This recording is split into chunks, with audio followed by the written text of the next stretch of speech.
புதுயுகம் மற்றும் பாமா சுப்பிரமணியன் நினைவு மருத்துவமனை இணைந்து வழங்கும் கும்பகோணம் மாரத்தான் 2026 கருப்பை வாய் புற்றுநோய்க்கு எதிரான விழிப்புணர்வு மாரத்தான். நாள் 22/2/2026 ஞாயிற்றுக்கிழமை. இடம் Al Ameen matriculation higher secondary school ground, Kumbakonam. அனைவரும் வருக, அனுமதி இலவசம்.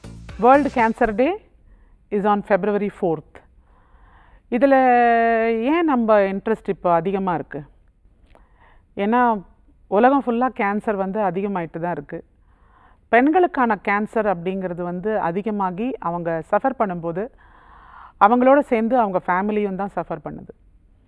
ஸோ இந்த பெண்களுக்கான கேன்சர் அப்படிங்கிறது வரத்துக்கு முன்னாடியே நம்ம தெரிஞ்சுக்க முடியுமா? வராமல் அவாய்ட் பண்ண முடியுமா? கேன்சர் ஸ்க்ரீனிங்னு ஏதாவது இருக்கா? எவ்வளோ ஃப்ரீக்வெண்ட்டாக நாங்கள் இதை பண்ணிக்க வேண்டியிருக்கோம் அப்படிங்கிறது ஒரு தடவையாவது ஒரு லேடியோடைய மனசில் வராமல் இருக்க வாய்ப்பே இல்லை. அதுவும் 40களை கடந்த லேடிஸ்க்கு மெயினாக இந்த யோசனை வரும். நிறைய நேரம் அதை தள்ளிடுவோம், அதை பற்றி யோசிக்க மாட்டோம், அதை பற்றி செய்ய மாட்டோம், அதை மேற்கொண்டு என்ன பண்ணணும்னு அணுக மாட்டோம். பிரச்சனைகள் வரும்போது அணுகுவோம். இந்த சூழ்நிலையில் பேஷண்ட்ஸ் அப்படிங்கிறவங்க டாக்டர்ஸ் ஆர் ஹாஸ்பிட்டல்ஸை எதுக்கு நாடுறாங்கன்னா, வழக்கமாக பிரச்சனைகளோடு நாடுவாங்க. ஒரு பெண் இந்த கேன்சர் சம்மந்தப்பட்ட விஷயங்களை எப்படி பார்க்குறாங்க அப்படின்னா, ப்ராப்ளம் வரும்போது டாக்டர்கிட்ட போய் பார்த்தா அவங்க சரி பண்ணிடுவாங்கன்ட்டு. கேன்சர் ரொம்ப ஏர்லியாக டிடெக்ட் பண்ணும்போது சீக்கிரமாக எங்களால் சரி பண்ண முடியும், முழுமையாக சரி பண்ண முடியும். இப்போ கேன்சர் ஸ்க்ரீனிங்னு எதுக்கு பண்ணணும்னு நான் சொல்கிறேன்னா, கேன்சர் ஸ்க்ரீனிங் பண்ணும்போது அந்த வருடத்தில் அவங்களுக்கு ஏதாவது ப்ராப்ளம் இருக்குதான்னு எங்களுக்கு தெரிய வந்துடும். இப்போ கேன்சர் ஸ்க்ரீனிங்னு பண்ணும்போது certain effective cancer screening methods are available. Breast cancer, yes. கர்ப்பப்பையுடைய வாய்ப்பகுதி, சர்வைக்கல் கேன்சர், எஸ். இந்த 2 ஸ்க்ரீனிங் பற்றி மாத்திரம் நம்ம பேசுவோம்.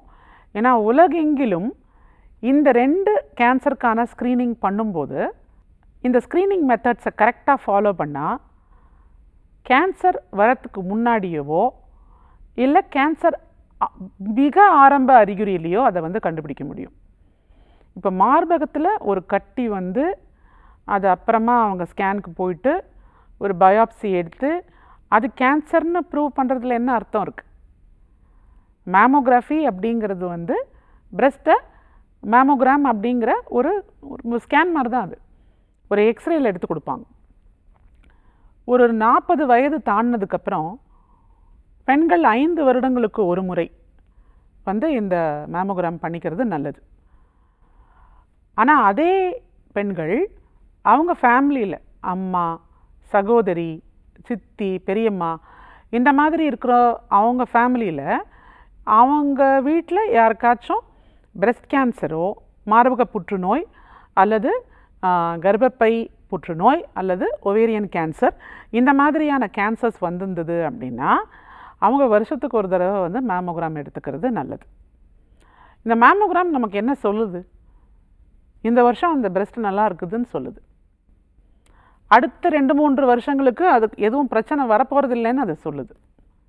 அவ்வளோதான். It is a predictor of a problem.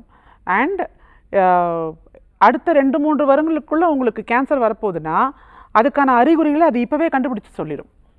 அதே மாதிரி தான் கர்ப்பப்பை வாய் புற்றுநோய் ஸ்க்ரீனிங்கும். பேப்ஸ்மியர் அப்படின்னு சொல்லுவோம்.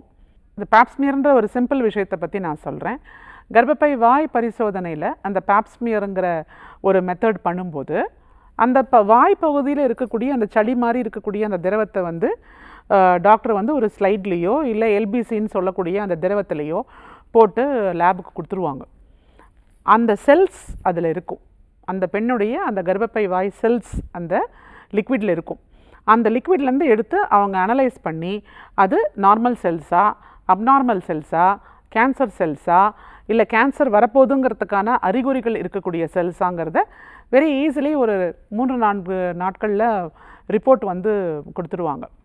ஸோ அதில் ப்ராப்ளம் இருந்தது அப்படின்னா கால்போஸ்கோபி பண்ணிக்கலாம், அந்த பகுதியை எடுக்கிறதுக்கு முயற்சி பண்ணலாம், ட்ரீட் பண்ணுறதுக்கு முயற்சி பண்ணலாம்.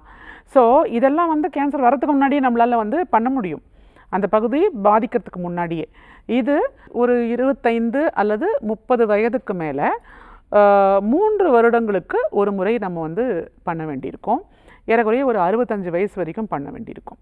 இப்போ எதுக்காக இதை நான் சொல்கிறேன் அப்படின்னா, cancer sometimes is a preventable disease. Certain diseases are preventable. பிரச்சனைகள் மிக மிக ஆரம்பத்தில் வரும்போது அந்த பிரச்சனையை நம்மளால் வந்து வராமல் தடுத்துக்க முடியும் அப்படிங்கிறது. அந்த பகுதியை நம்ம வந்து எடுத்துடலாம். சின்ன மெத்தட்ஸ், ஒரு பிரெஸ்ட்டையே ஃபுல்லாக எடுக்கிறது எப்படி இருக்குது கேன்சர் வந்ததுக்கப்புறமா, அதுக்கப்புறம் கண்டினியூஸாக வந்து ரேடியோ தெரப்பி, கீமோதெரப்பி அப்படின்னு பண்ணிக்கிட்டு உயிரை கையில் பிடிச்சிட்டு அது திருப்பி வருமா வராதான்னு பயந்துகிட்டு இருக்கிறது எப்படி இருக்குது. அதை வரத்துக்கு முன்னாடியே தெரிஞ்சு ஒரு சின்ன விஷயத்த ஒரு பகுதியை எடுத்துகிட்டு ட்ரீட் பண்ணிவிட்டு பயம் இல்லாமல் ஒரு வாழ்க்கையை வாழ முடியுதுங்கிறது எப்படி இருக்குது. ரெண்டுத்துக்கும் பெரிய டிஃப்ரென்ஸ் இருக்குது. ஆனால் இதுக்கு நாம் அணுகணும். கேன்சர் ஸ்க்ரீனிங் அப்படிங்கிறது வந்து ஒரு வாழ்க்கை முறை. நம்ம வந்து ஒரு வருஷத்துக்கு ஒரு வெக்கேஷன் போகிறோம்னு நினைக்கிறோம் இல்லைங்களா, அந்த மாதிரி வருஷத்துக்கு ஒரு தடவை கேன்சர் ஸ்க்ரீனிங் பண்ணிக்கிறதுன்றது it becomes a life. Thank you.